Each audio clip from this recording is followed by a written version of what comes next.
салому дуруди бепоён ба кулли мухлисони азиз.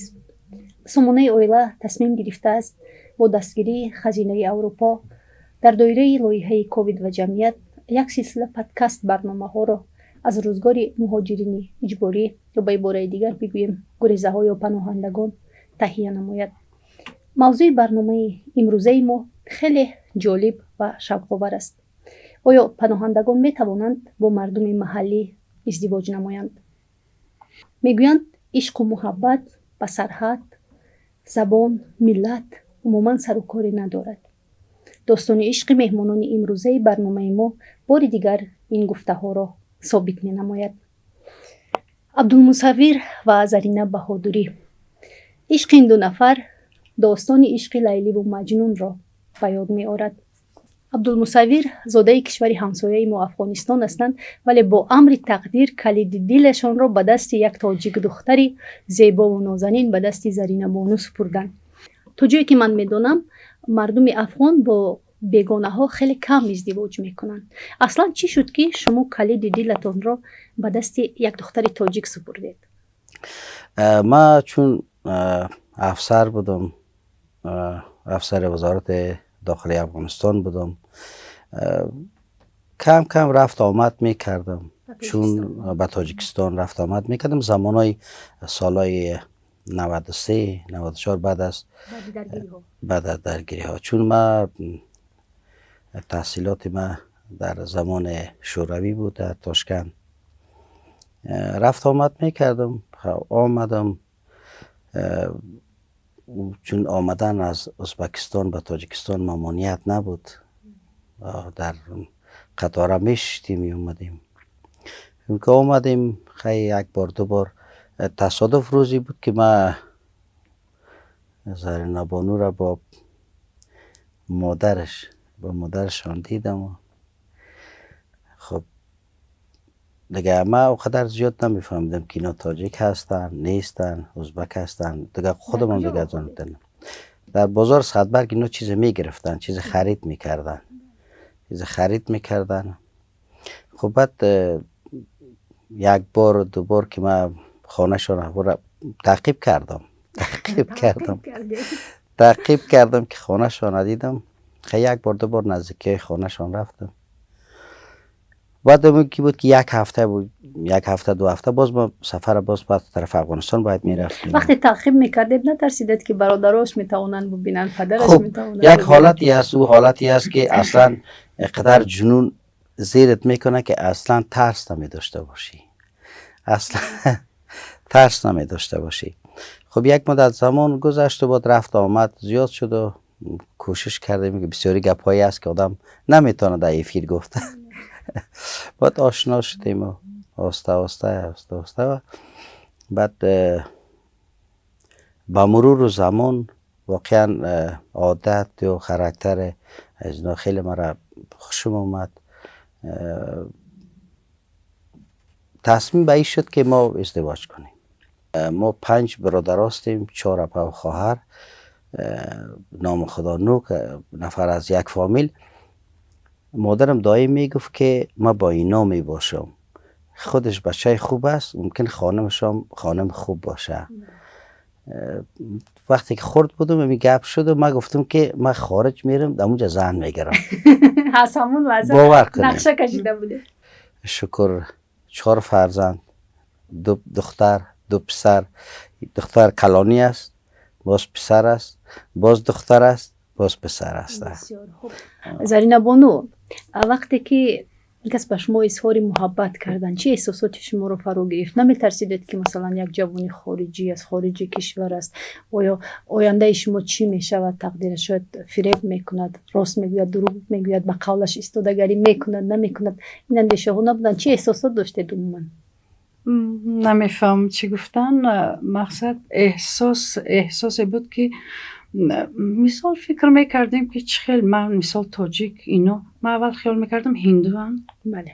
برای که سبزی نکن من میگفتم که انیق هندوان. بعد که وقتی گپ زدن گفتم اینا افغانن. چه خیلی میشه من تاجیک اینا افغان.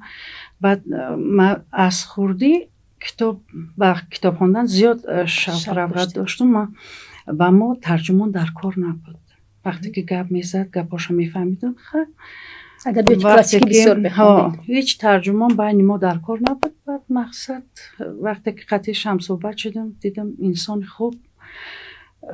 خیلی احساس داشتم از ما اول که همون شخصی که باید سری اسبی سفید بیایه پیش یک دختر خانم همین کسان مقصد. والدینتون چگونه قبول کردن؟ در اول پدرم راضی نبود. پدرم راضی نبودن. یک روز خیلی بگیم ما اینا خشناس بودیم. یعنی مثل لیلی و مجنون پنهانی او میخوردن. من پدرم گفتم که هم خیلی اگر پدر جان مثال افغان بیاین شما راضی میشوین؟ گفت نه بچم نه، تاجیک خودمون خوبتر، تاجیک باشه نقص. مادرم گفت بچم هر کس که باشد مقصد مثال ترک نکند نپرده تا آخر مثال یک جا باشین صداقت داشته باشین. بعد به پدر ششتم فهمیدم که پدر جانم خیلی انسانن، هم خیلی آدمن. بعد خیلی مجبور راضی شدن. میبینیم که چه خیلی انسان است که حاضی. پدرم پیر هستن مثال 89 سالن. همه را فراموش کردن. آدم که کلان سال میشه همه را فراموش میکنن بغیر زمینا. اینا را که میبینن میگن افغان آمد. میگن با داماد داریم خانه مانده است. خواهرم باید را میبینن نمیشناسن. خواهرم میبینن حتی نمیشناسن. السلام علیکم گفتم میخیزم میگم فرزند خودتان است. وقتی که را میبینن افغان آمد. یعنی که اینا هم تومارشان زور بودن. در دل پدر مادر جو کردن خودشان. خیلی گفتی خودشان که 26-27 سال شد زندگی ما زندگی خوب داریم. وقتی که خواستگاری رفته چگونه شما قبول کردن؟ اصلا کی رفت با خواستگاری؟ خواستگاری اصلا او زمان از ما هیچ کسی چه نبود. از یک طریق یک تقایی از اینا بود. از ما دوست ما بود. خدا مغفرتش کنه. اونا گذاشتن. خیلی واقعا مثل پدر احترامش داشتم. خدا مغفرت کنه جنت ها جاش باشه. بر ارتباطی از امو کوشش کردم که مادر از اینا را راضی بسازم. اول با مادرشون صحبت کنم. دیگه راستی از پدرش میترسیدم. نمیدانم. من 1 سال 2 سال بعد نزدیک خانه بود. آمدم خبر شدم که میآیه. یک نمود از این پیش پدیز گریختن کردم که فراموش نمیکنم. من یکم وقت گفتم که پدرش از زیادتر دوست داشتم. یا با سنت های افغانستان؟ افغانستان و تاجیکستان کوشش کردیم که هر دوش باشه. افغانستان و تاجیکستان و همطور یک سلسله گپای افغانی و تاجیکی گرچه زیاد کس خبر نکرده بودیم و زیاد کس نبود. تقریبا یک 80 نفر 60-80 نفر بود. اما با تاجیکی و افغانی دیگه. یک چیزی که تاجیکی را من بسیار دوست می‌دارم که اینا دوست نمی‌داشتن و با اون خاطر پیشتر یاد کردم. این زیر چادر خوش نداره. با اون خاطر من تای چادر من دوست می‌دارم. همین رسم روی تاجیکا رو من دوست می‌دارم. نه نکرده. نه اینا راضی نبودن. دیگه در افغانستان امیر چادر آینه و مصاف میگن. آینه مصاف یک پرده را میگیرن اونجا آینه میباشه و باز شب عروس هم دیگر اولین مراتب یک آینه دیگه و آینه دیگه کسی دیگه پیش از اون که تماشا نمیکنه باز اونو میبینن.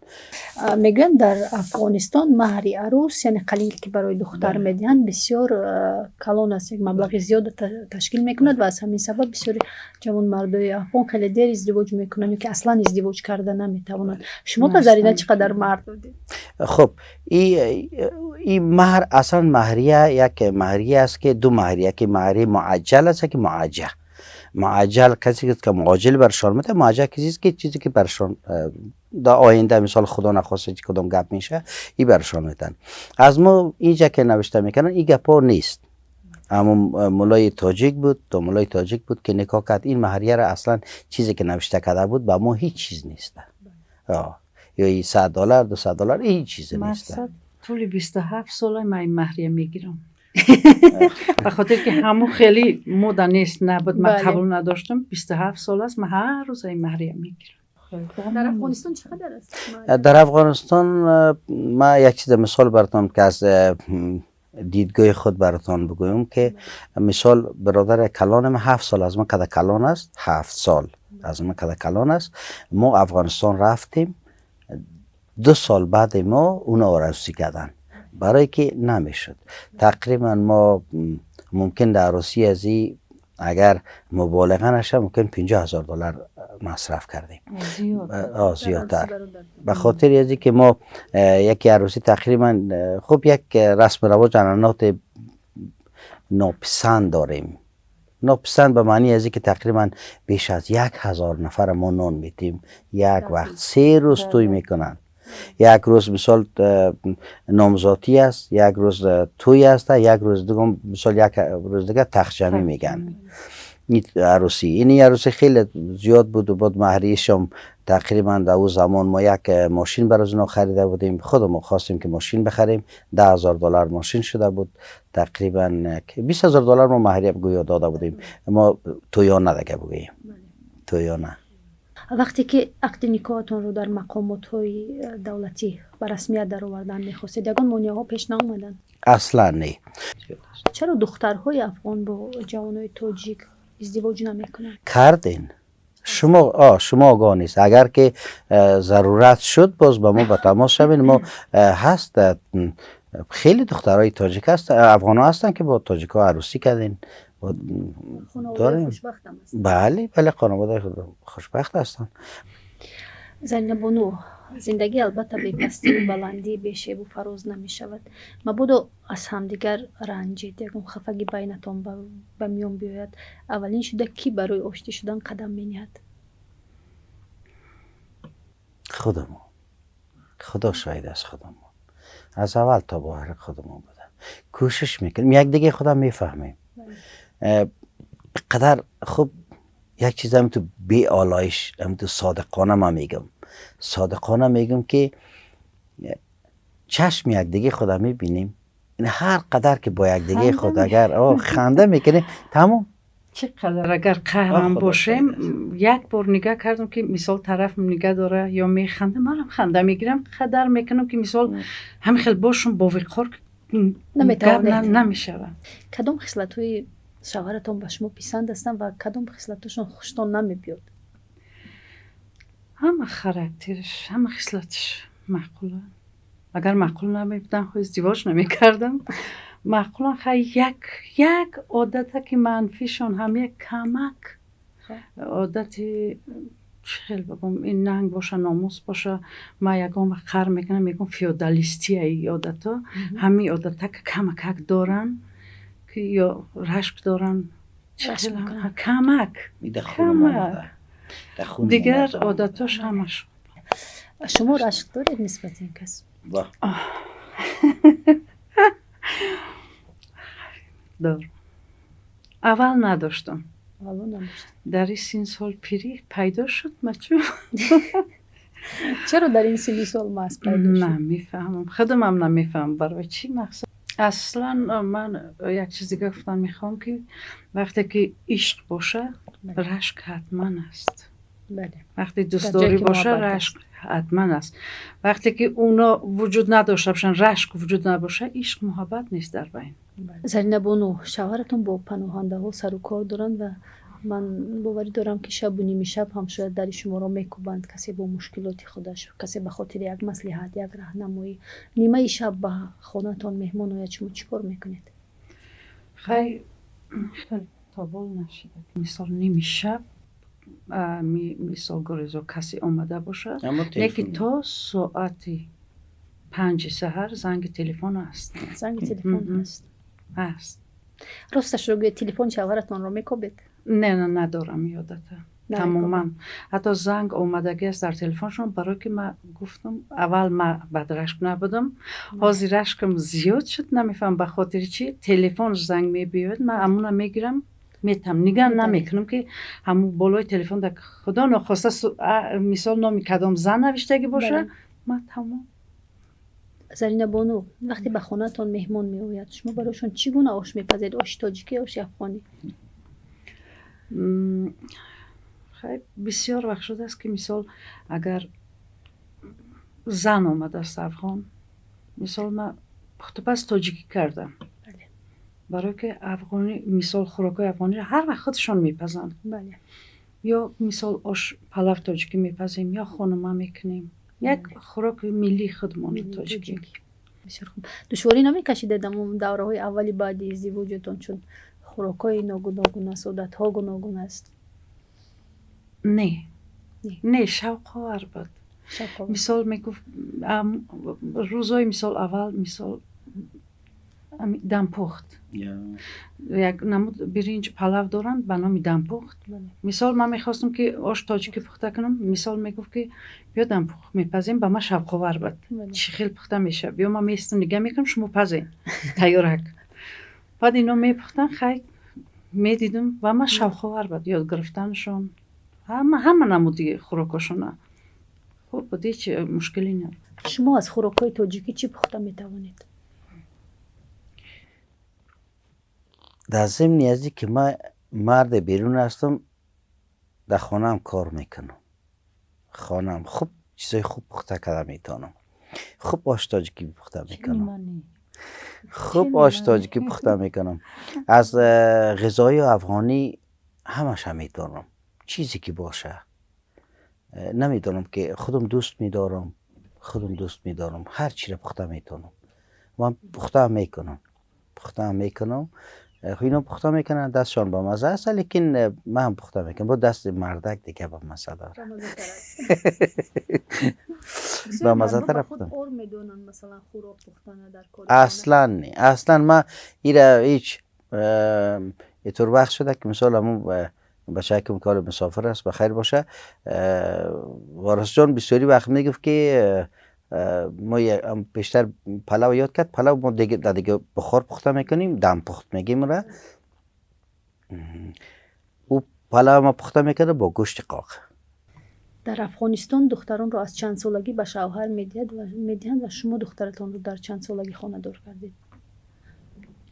در افغانستان یک رسم رواج ناپسند دیگه داریم که بسیاری رنگ در تاجیکستان گهواره بخش میگن.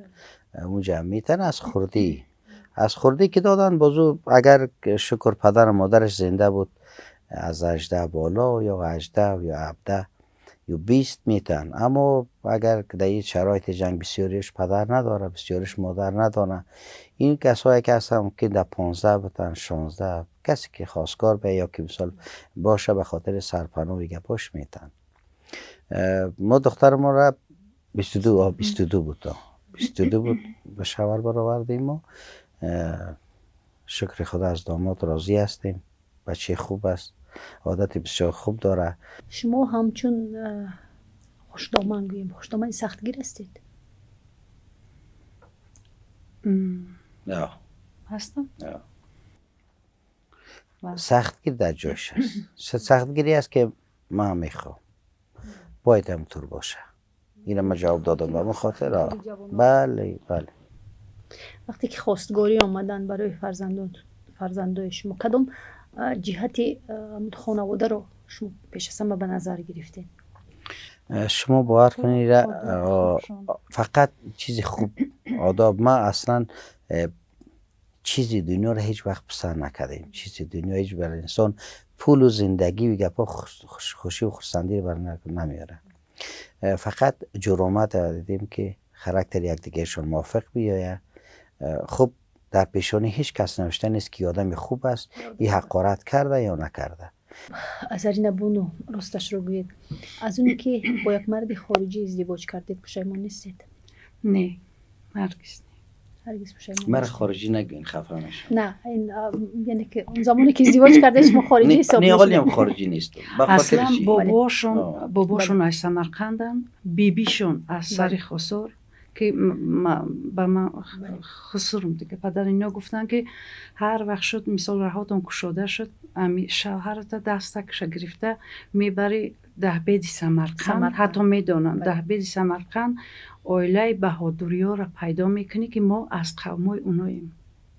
حتما میبری شناس میکنیشان.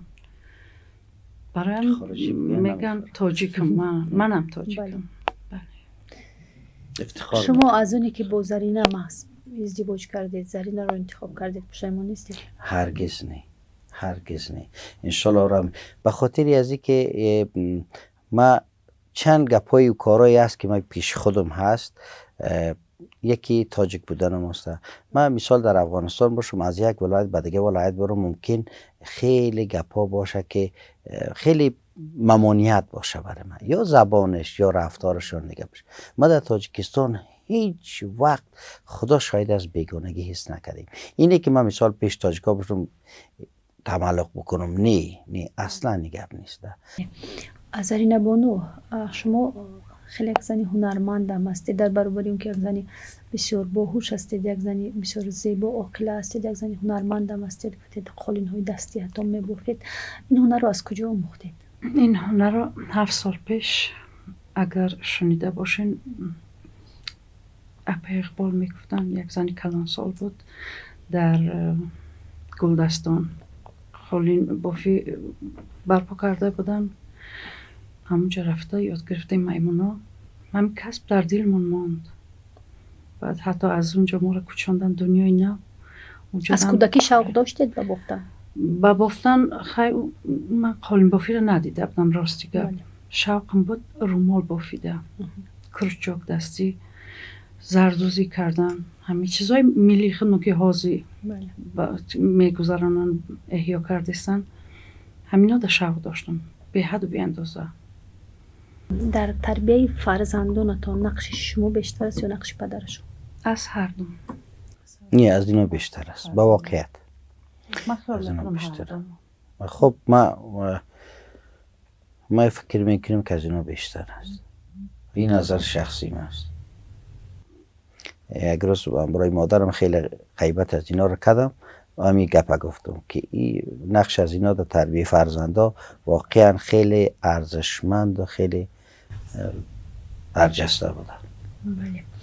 خب شما یک خانواده خوشبخت هستید و این لحظه صحبتی ما شما رو دیگر جوانایی که نو خانه‌دار میشوند تماشا میکنند، شاید با اونو چی مصلحت میدید برای پایداری اویله جفت جوان زن و شوهر باید کدام کارها رو انجام دهند و از کدام کارها یعنی که مد نظر کنند؟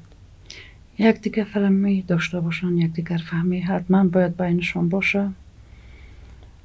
دیگه مثال وقتی که یک عائله مهر و محبت به همدیگر داشت، یک دیگر فهمی در بینشون بود، عائله خوب میره تا به آخر. همین گفتن. بله. شما چی گفتن؟ من چند نظر دارم. نظر اول من ایست که چیزی دنیا را پسند نکنن. چیزی دنیا خانه ای گپا نیست. من وقتی که با زرینه شناس شدم ممکن ما $1000 نداشتیم، اما اینا با ما ساختن. ما خانه اجاره داشتیم، در خانه اجاره هم زندگی کردیم، چندی سال اجاره نشین بودیم، اما حوصله افزایی از اینا باعث ازی شد که ما صاحب خانه هم شدیم. چیزی دنیا را یا خانه و گپا فقط مهر و محبت زندگی یکدیگر داشته باشن، انشالله و رحمون همشه خداوند برآورده میگردانه. یک دوم دیگه گپ یک جا را به دیگه جا بردن باعث ازی میشه که این نمیشه داشت شود، یا پدر و مادر دخالت میکنه در زندگی. شما فکر کنید که دین مقدس اسلام گفته وقتی که دختر در نکاحی و بچه در آمد، پدر و مادر دیگه چیز نداره، پدر و مادر اقدر صلاحیت نداره، از روی قانون شریعت اسلام صلاحیت از این نداره که مثال همین کارا بکنه، فقط تمام چیز شوهر. اما با شوهرها با مردا شوهری باشه که شوهر خوب بر خانمش باشه، پدر خوب برای فرزنداش باشه، داماد خوب برای خسر خوشدامانش باشه، فرزند خوب برای پدر و مادرش باشه. در این زمان میتونه که او انسان واقعا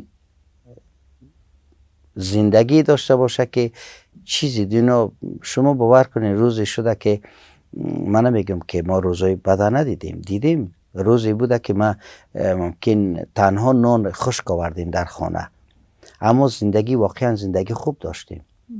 زندگی واقعا زندگی خوب. دیره هیچ وقت فراموش نمیکنم. وقتی که شما دستی خالی می آمدید همسرتون چه خیلی قبول میکرد؟ خدا شاید است که تا به حال خانم است اینه که من این در پیش شما است، تا به حال برای چیز که من هیچ وقت زندگی نه که دست به خالی است، پر است، چیز است. ما یگان وقت شوخی میکردیم، یک همسایه ما را او سلفنای خوردم در دو دستش میگرفت، باز کت پاش دروازه را میزد، باز میگفتیم فلانی آمد، برای که با پاش دروازه را باز میکنه. ممکن در سلفنش هیچ چیز نبود، اما برای چیز، اصلا برای چیز اگر زندگی شد، او زندگی نیست، نبوده. خدا شاهد است.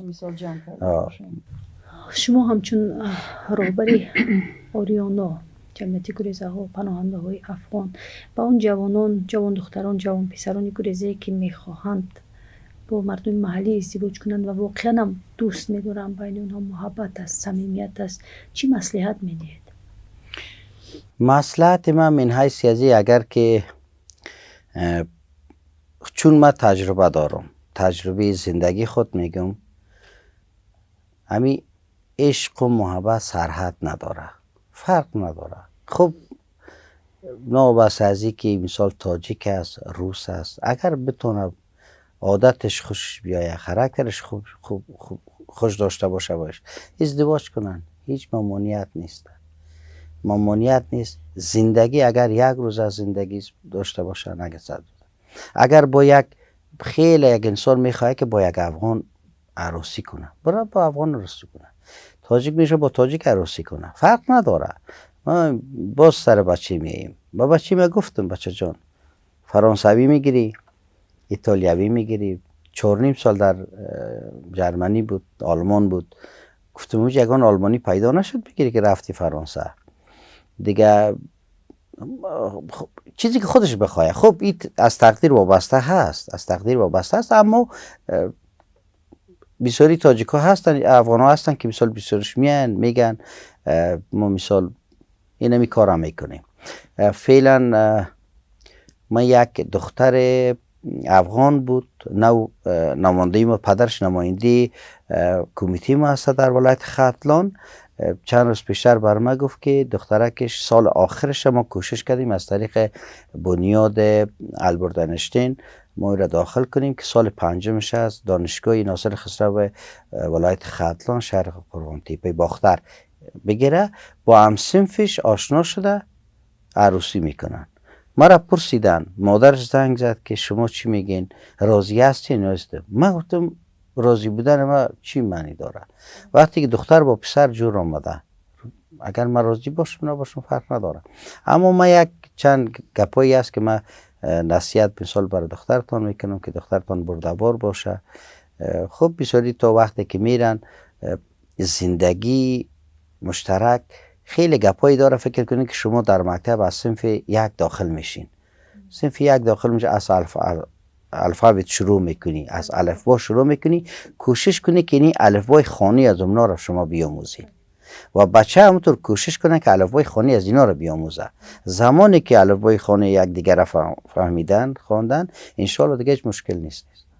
سرین بانو، شما به حیث یک زنی خوشبخت، یک مادری خوشبخت، یک خوشدامنی بسیار جوان و زیبا و بسیار ولی تجربه دار، تماشابینای ما با خانم ها، با دخترها چی مصلحت میدید؟